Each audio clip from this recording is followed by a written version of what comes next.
C'est un très gros incendie que les pompiers ont dû maîtriser ce matin. Le feu est parti depuis le hall de cet immeuble et s'est rapidement propagé aux 4 étages, entraînant l'évacuation des quelques 50 locataires et de plusieurs riverains des immeubles mitoyens réveillés par le bruit et l'odeur des fumées. On s'est habillés, on est descendu, on a vu les pompiers, on a vu des étudiants hurler aux fenêtres. Donc on a été évacués après par les pompiers, mais on a eu le temps de s'habiller, on a le temps de prendre nos affaires.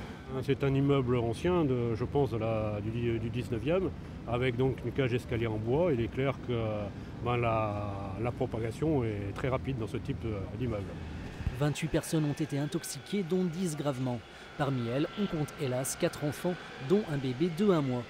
Ces 10 personnes ont été transférées à Brest et Angers pour être traitées en caisson hyperbare.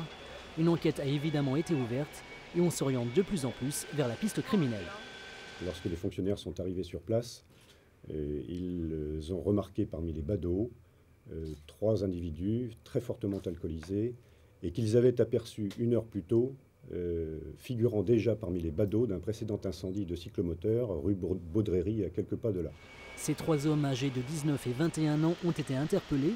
Incapables de répondre aux questions des policiers, ils ont été placés en cellule de dégrisement avant d'être entendus dans l'après-midi.